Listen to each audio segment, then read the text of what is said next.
Ito pa, pakinggan nyo mabuti. Nabanggit ba nila yung pagnanais na maging state witness?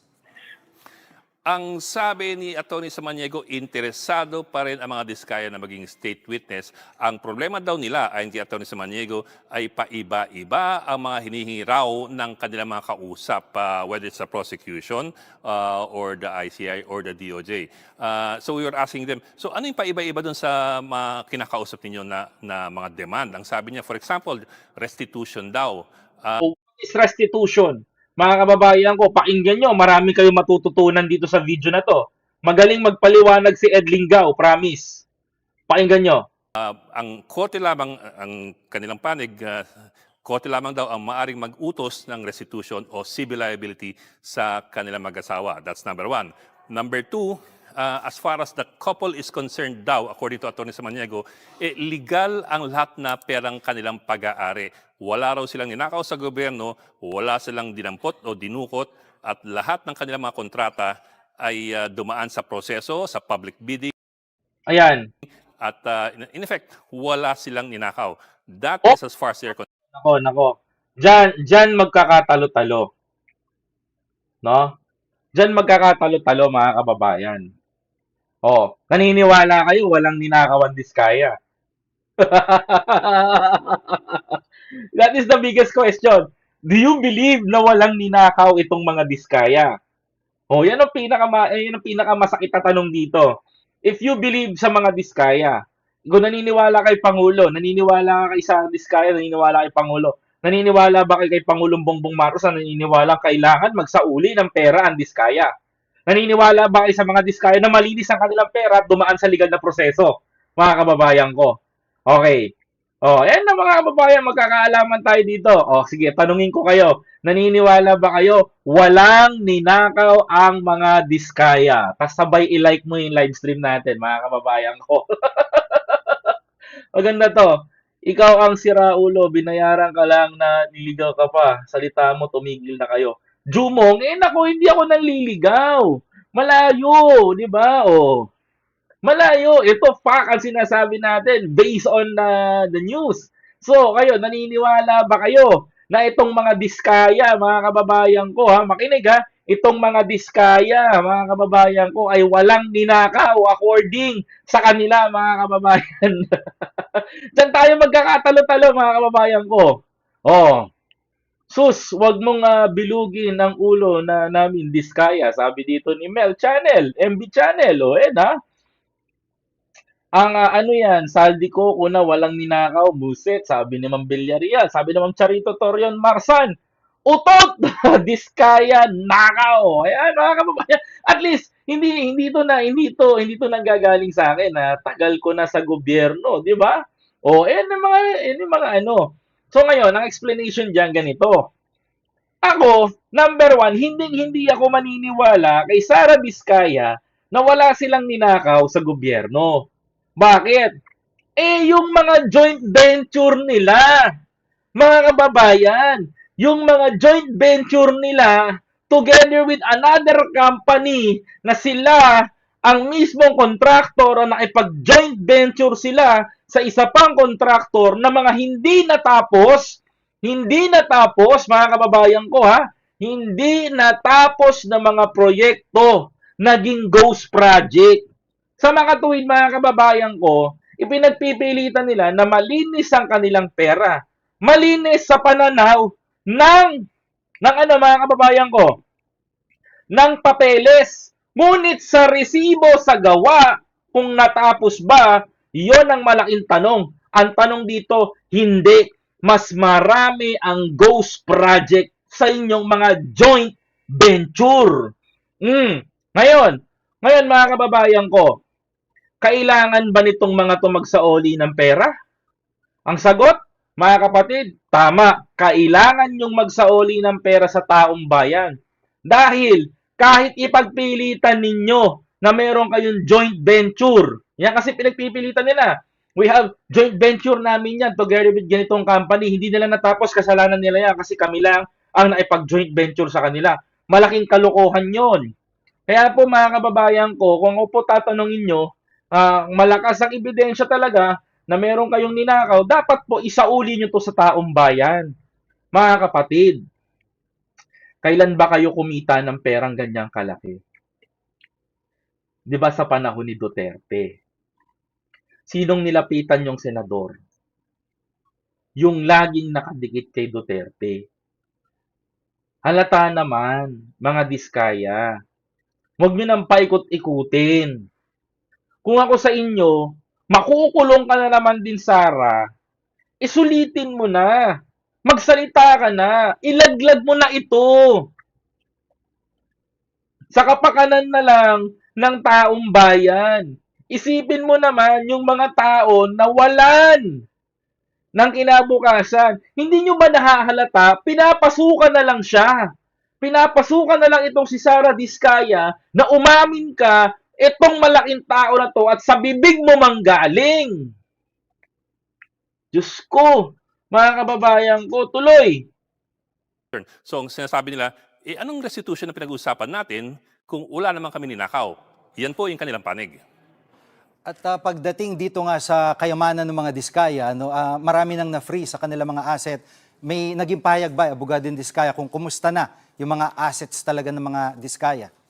Ang pagkakasabi ni Atty. Samaniego, at this particular point, financially constrained yung mag-asawang Diskaya.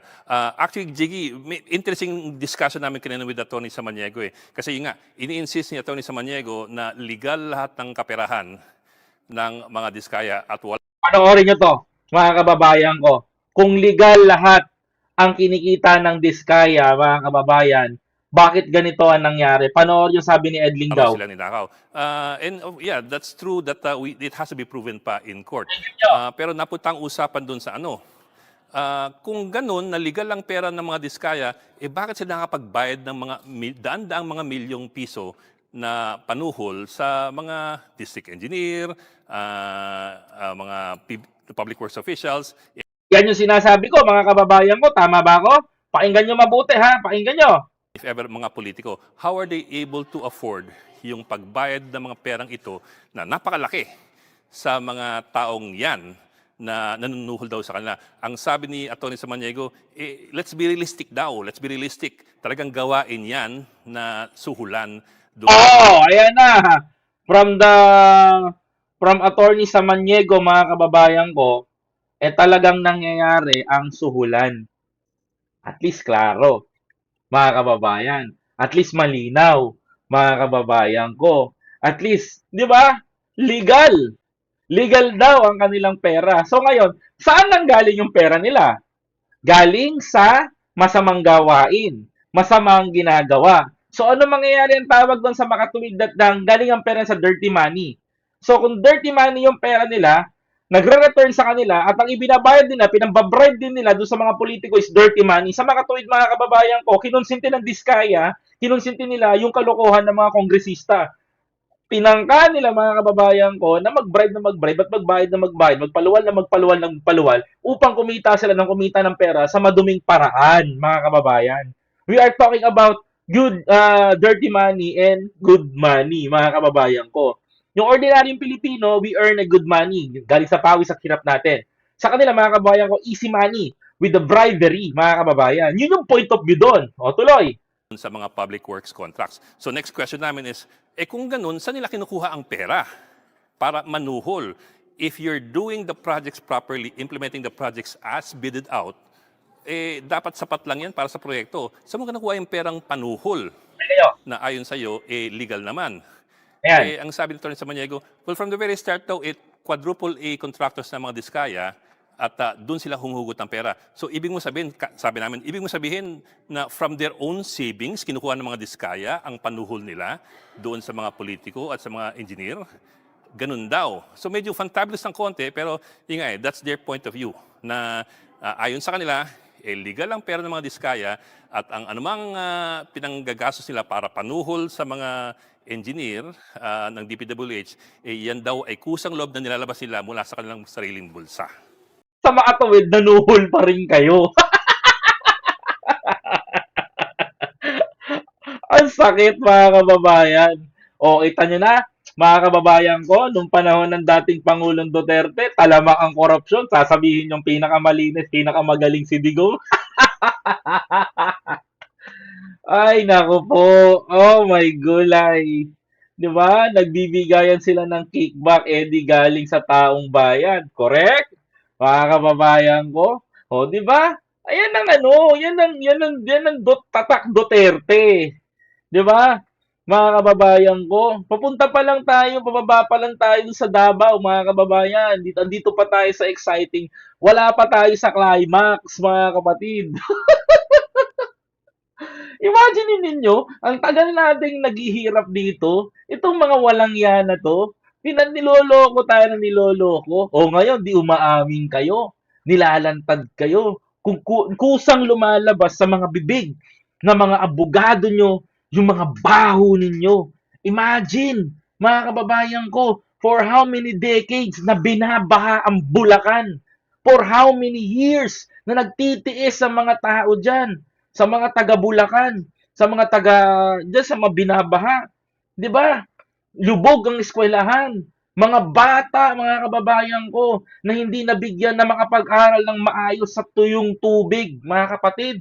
Pati yung bahay ni Mami Ping sa Bulacan, mga kababayan ko, na hindi na mapakinabangan dahil lumubog sa tubig. 'Di ba? Ganyan tayo ninanakawan. Dekada-dekada na. Mga kababayan ko, ano, hindi pa kayo gigising? Hindi pa kayo tatayo? Hindi pa ba kayo lalaban? Mga kababayan ko, hindi pa ba kayo susuporta kay Pangulong Marcos na may ginagawang maganda sa bansa natin ngayon? Lalabas pa ba kayo sa kalye? Nasisigaw pa kayo ng Marcos resign? Come on! Ngayon yung sabihin, sa mga defender ni Sara Diskaya, yung mga bulok na vlogger nila na hinire, na ano, pagtanggol nyo ngayon yan. Di ba? Ipagtanggol nyo nga. Saka nyo ipagtanggol si Diskaya kapag naramdaman nyo na yung sakit at damdamin ng mga Pilipino na nawalan ng bahay dahil sa baha. Di ba? Sa parting Hagonoy. Oh, yung mga kamag-anak ko dyan sa Hagonoy. Ngayon yung sabihin na ang mga Diskaya. Ito, masarap ano, I'm calling the attention of Senator Marcoleta. Ngayon nyo po kaya idepensahan itong si ano, mga Diskaya. Ngayon nyo po sabihin na dapat sila maging witness. 'Di ba? Ngayon nyo sabihin na dapat sila maging witness. Ngayon nyo ipaglaban sa Senado yan. Ngayon kayo tumayo. 'Di ba? Ngayon kayo tumayo. Ngayon kayo maipagbakbakan sa Pilipino. Ewan ko lang kung di kayo dagukan. Oo. Ewan ko lang kung hindi kayo awahin ng Pilipino. Abay mga kababayan ko sapagkat hindi ho nararapat ito eh. Hindi ho ito gusto ng taong bayan. Mga kapatid, kitang-kita ho natin na tayo ninanakawan. Kitang-kita ho natin mga kababayan ko na tayo ho ang nawawalan dito, hindi ho sila. Di ba? Kaya ho, ito panawagan ko kay Senator Marcoleta kung talagang para sa bayan ka. Kung ikaw talaga ay binoto ng sambayan ng Pilipino, hindi lang binoto ng Miro. Kasi nagtataka ako eh, kung binoto ka ba talaga ng taong bayan o binoto ka ng Miro. 'Di ba? Dalawang klase kasi 'yan. Baka binoto ka ng Miro o binoto ka ng taong bayan. Kasi if you are for the Filipino people, you will hear the little voice of the ordinary Filipino who suffers na naghihirap sa baha, lalong-lalo na yung mga parting Bulacan. 'Di ba? Oh, lahat ng mga critics ng mga Duterte ay mga bulag, perpetrators sila ng mga mandarambong. Kung ano-ano pang nagmamahal ng sabayan at nagtatrabaho, siya pa ang gustong bumaba sa pwesto. Very unfair. Sabi nga ni Ma'am Nelly Domingo, 'di ba? Oh. Ngayon nila sabihin 'yan. Ngayon sabihin ni Senator Marcoleta sa harapan ng libu-libong taga-suporta nila at mag-rally sila ulit doon. And tell to the Filipino na ganito ang problema ng Pilipinas, ganito ang problema ng Pilipinas. Now, ngayon ka tumayo, ngayon ka humarap sa taong bayan. Ewan ko lang, baka batuhin ka ng kamatis. 'Di ba? And tell to the Filipino na dapat na mabigyan ng proteksyon ng mga Diskaya. How can we protect the people who bribe the engineers, the congressman, na kinonsinte yung pangungurakot ng mga politiko. 'Di ba? Mas masahol pa kayo kay ano, kay Janet Lim Napoles. 'Di ba? Mas masahol pa kayo doon. Sa totoo lang, mas masahol pa kayo kay Janet Lim Napoles. Kasi si Napoles may NGO, milyon-milyon, kayo bilyon-bilyon. 'Di ba? Mga kababayan, tama ba ako? Correct me if I'm wrong. 'Di ba? No way na maging witness 'yan. Hindi talaga rin ako papayag, mga kababayan ko.